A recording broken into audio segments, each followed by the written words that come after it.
Hi there, this is Kevin Sanderson from MaximizingEcommerce.com. I help people start and grow e-commerce businesses. And in this video, we're going to discuss 10 tips for working with Chinese suppliers so that you can start that e-commerce business that you've been looking to get started and more confidently work with those Chinese suppliers if that's where you're looking to source your products from. So to get right into it, one of the first tips I want to bring up is that there is a market for buyers and suppliers of all sizes. So think of yourself as, in this case, you'd be the buyer because you're looking to purchase goods as the e-commerce business owner. And if you're working with suppliers, factories, sourcing agents, whatever the case is in China, understand that you really don't have to feel that you have to be the next Walmart or Target in order to be taken seriously. In my experience, as long as you're willing to be respectful and work with them, they will work with you. And really, at the end of the day, as long as you're willing to work with their minimum order quantities, their MOQs, and a lot of times you'll find they'll be even more flexible than they even advertise. But as long as you can work with their minimum order quantities and you're willing to pay and meet the terms and come to a good deal, you will be taken seriously. And you will find suppliers that really do want to work with you. Now, also, I think it's very important that you understand the culture. So there's a term, and I hope I'm saying this correctly. Feel free to leave a comment down below if I butcher this. But as far as I understand, it's called guanxi. And guanxi basically is like business relationships. In China, things are done a lot differently than they are in the U.S. There's more of a hierarchical culture than there is, but there's also a lot more intermingling. So one of the interesting things is when you're working with someone in China, the sense of business and social relationships tend to intermingle a little bit more. I've even had suppliers find me on Facebook and friend me, and they can be very active in seeing my kids' pictures and liking them, and they mean it in a very genuine manner. In the U.S., there's kind of this sense, and I'm sure there's in a lot of other Western countries, of kind of separation of work a lot of times from business, and like here in the U.S., a lot of times we call it balance. That's not really a thing in Chinese culture, at least from what I understand. Now, also, when you're working with people in China, the way they negotiate, it's not as direct as it would be in Western business relationships and negotiations. It could be a little bit more fluid. Now, that doesn't mean they're not good at negotiating. In fact, it's the opposite. I would say that they're better at it. It just, from my understanding of getting to know people from China, in China, basically they're always negotiating with one another. Whereas in the U.S. we go to I go to Publix, the supermarket. I don't negotiate with them on the price. I just say, oh, okay, here's the price. Or if they have, have a coupon, I just know that that's going to be save me 50 cents or whatever the case is on the coupon. Things are a lot more fluid, a lot more back and forth in China. So they grew up negotiating. So they just look at things a different way, and it's not as direct. It's more kind of fluid, I guess would be the way I would describe it anyway. And also understand they're looking for long-term relationships. So if you go to a supplier and you say that you want, a test order of 200 to 500 units of a product or whatever the case is, don't tell them that you're going to give them a test order of 10,000 or a second order of 10,000 if the first order works out, unless that's truly what you're going to do. But be realistic about, even if it's a growth from one order to the next, don't overdo it, because you don't want to set up the example in their minds or the expectation, I should say. You don't want to set that expectation that you're going to have this huge order and they're all excited about it and then you don't deliver. So understand that they really want to work with you for the long term. So think in terms of you don't want to do anything to compromise that. Now, be very patient with their language. I mean, sometimes you read things and you're like, I'm not really 100% sure what they're trying to say. Or sometimes you read it and you're like, grammatically, none of this makes sense, but I know exactly what they're trying to say.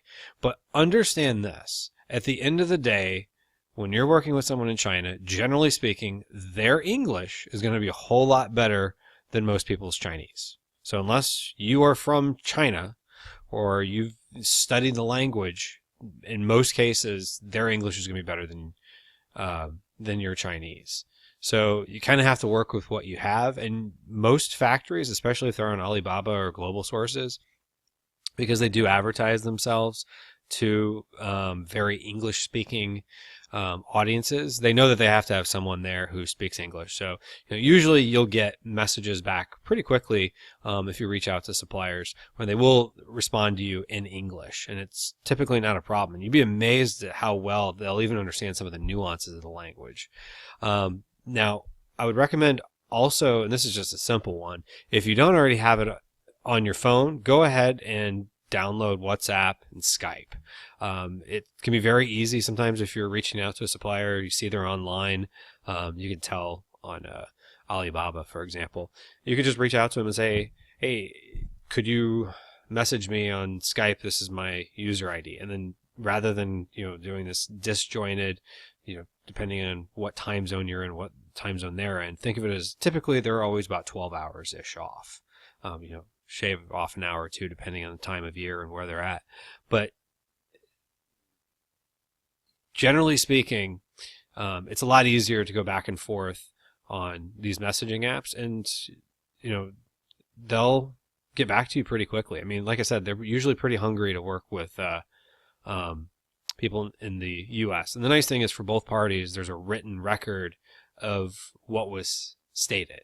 So both parties have something to go back to, just to make sure everybody's on the same page and understands what it is that is expected. Another tip is, and this is a tip I had heard, and I highly recommend this one: get a custom domain for email. Now, you may already know very well how to set up custom domains, but what it would be is, rather than but if you don't know how to set up a custom domain, what it would be is, like, let's say, rather than emailing your Hotmail or Gmail account, you would be at, acmewidgets.com or whatever the name of your company is. It's going to be taken a lot more seriously. It makes you look more like a real business. And especially, I mean, personally, it was hard reaching out and feeling like, was I actually a real business? Well, all you have to do, nobody is going to anoint you to be a business. You just have to put your stake in the ground and say, I'm starting. I am a real business. And one of the easiest ways for you mentally, at least I have found this to be the case, is to get a custom domain. And they're going to take you a lot more seriously. You look more legit. Now, you don't even have to have a website, but just have email that is, rather than using your name at yourcustomdomain.com or whatever you're calling your custom domain, Acme Widgets, XYZ Incorporated, whatever you're calling yourself. It's just the fact that you have one that matches it. But what I would do is just make sure that you're using that, and rather than using your first name at your domain.com, make it like first initial last name, or first name dot last name. It just looks more professional. It looks more like something a good sized business would do. Again, I don't think that you have to like make yourself out to be something you're not, but you can also project an image of a real business that's been around a while. And sometimes it's just little tweaks, like having a custom domain, not using your first name at, but using like first name dot last name. Some people might disagree with me, but it's just a little tidbit that's worked for me. I typically use first initial last name, like K Sanderson at acmewidgets.com, something along those lines. And you might be saying, well, is this expensive? It's actually, especially if you've never done this before, it's incredibly inexpensive. So you could just go on Google, look up GoDaddy 99-cent domain. For years, they've had this deal. So depending on when you're watching this video, if it's not 99-cent domain registration, it'll be something similar. Now, of course, you'll have to pay for ongoing, but it's very easy to find 99 cents. And when I say ongoing, it's like a year later. So if you decide you don't want it, just cancel it. But at least start off and you just get the 99-cent domain, and then you got to get hosting, which is very inexpensive. And this is an example from GoDaddy, and you don't have to use GoDaddy, but they're the ones I've used, so that's just the reason why I recommend them. But if you were to start off and get a custom domain for email, you could just get the basic one, and it could be $3.99 a month per user. So it'd be 99 cents to start off, plus $3.99 a month. So if you're planning on doing this for a couple months to at least get up and running before you even had any sales in, I mean, you just spent like $8-10. I mean, it's very affordable. And again, I think you're going to actually get more responses from suppliers when you use your own domain. And also, plus, it just helps to see, like, down the road, if you're going to make a brand, that that domain's already available, because then you could use that domain for websites and things of that nature, which is a whole other topic. But again, I would at least register the domain and set it up to do emails. And it's actually pretty simple. And if you have any problems, GoDaddy or whoever your hosting company is, usually have people to walk you through that. Now, another tidbit would be to avoid using either president or founder or CEO. That just screams small business, which again, I don't think you have to go so far as to try to make yourself out to be like a Macy's or a Target or a Walmart if you're not going to be. Maybe one day when you are, you can say that you are the next Amazon or whatever the case is. But I wouldn't use president or founder or CEO or something along those lines. I would use something a little bit more basic. And if it's your own company and you're starting out, you know what? You can call yourself whatever you want. But it can be more approachable for that supplier on the other end, that you sound more like someone they would be dealing with. It just, I think, is a little bit of a comfort level. So I would call yourself like senior buyer, purchasing manager, or just don't even give yourself a title at all. But just avoid terms like president or founder. Also, be as clear as possible about what you want. Now, this is going to sound kind of interesting. The Chinese do not like to say no. But they're not saying no isn't at a cost. So oftentimes, if you ask them to do something that's completely ridiculous, they'll agree to it, but they'll work it out on the back end.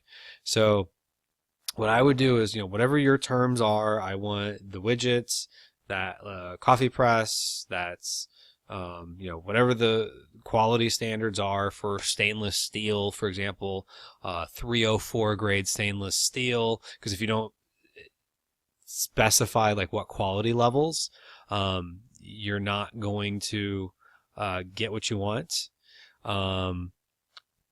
Or you might say that you want it to have whatever thickness of glass, or whatever you start researching. Now, you could always ask them what are their options. That's perfectly fine, especially in the beginning. But when you're ready to narrow down to a price, be as specific as you possibly can. And don't assume because you had a conversation about something earlier in the negotiation that they're going to remember that, or that they're on the same page as you. So especially when you get to the end, you want to say exactly what it is you want, because if you ask for something, they might take something else away because they didn't want to say no. Because they'll just say yes, because they want to figure it out. They're trying to work with you because you're their guanxi, their relationship for long term. But they'll do something else that you might not have, not realizing that it's not going to make you happy. So just bottom line, be as clear as day as what it is you want. And also avoid slang. And I know I've thrown out a few slang phrases here and there, like clear as day. That's not really a thing. But, I guess it is if you live in the U.S. People use phrases like that all the time. But, avoid slang, avoid contractions. Like rather than saying can't, you would say cannot. Or, especially like your, if it, don't say YOU''RE, just say you are or something, whatever it is you're trying to get across.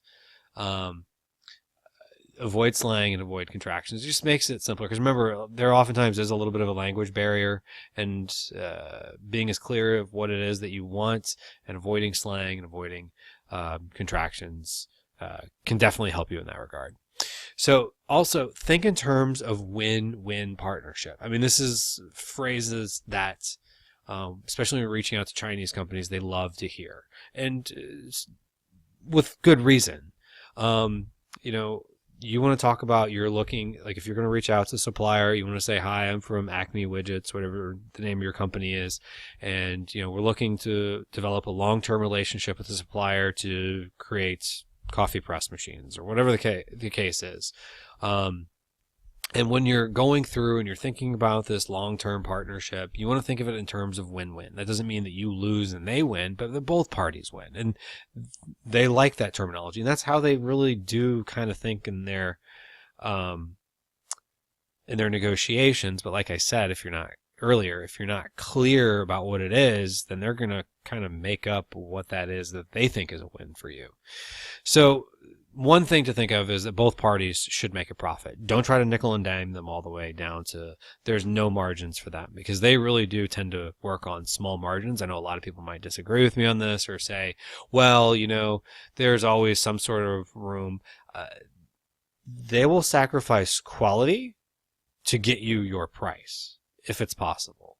Like I said, they don't like to say no unless they absolutely have to, as a general rule. Also, in Chinese culture, there's not really a sense of trying to meet in the middle. So going back to what I said of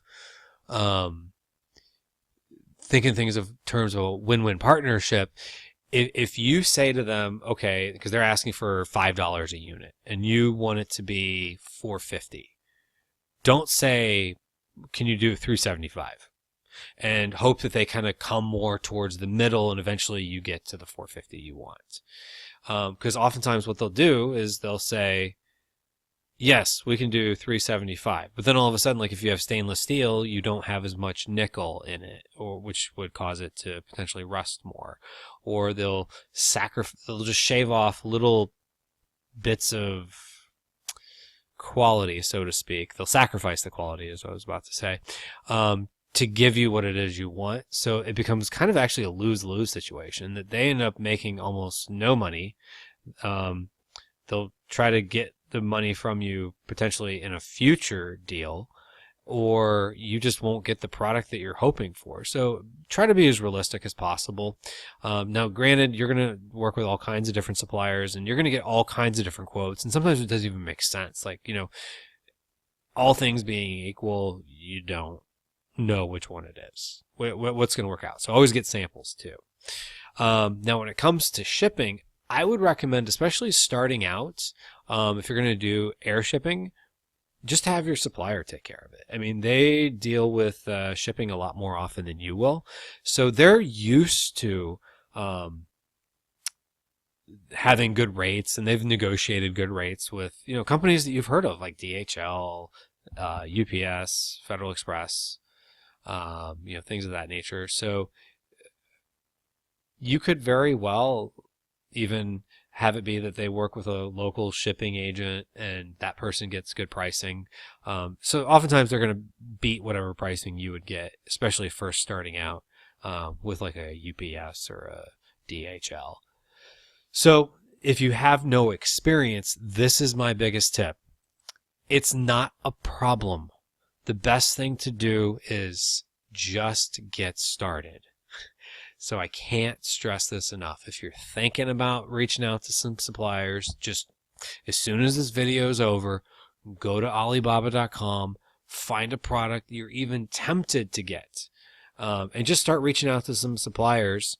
And or first set up your custom email, but then start reaching out to some suppliers and start working with them. I mean, you're going to find, again, they're going to want to work with you. Just be upfront, be honest, and make it a win-win. So hopefully you found this video to be helpful. And if you did, we would ask that you please give us a thumbs up and subscribe to our channel. Plus it helps YouTube know that this video has helped people and that others might benefit from watching this video as well. So also, if you have any questions or feedback, go ahead and leave us a comment down below. We do our best to read all of them and answer as many as possible. So if you're looking for some exclusive tips, please feel free to visit us at www.maximizingecommerce.com and sign up to receive tips and insights to help you grow your e-commerce business. So thank you for watching this video, making it all the way through to the end, and have a great day.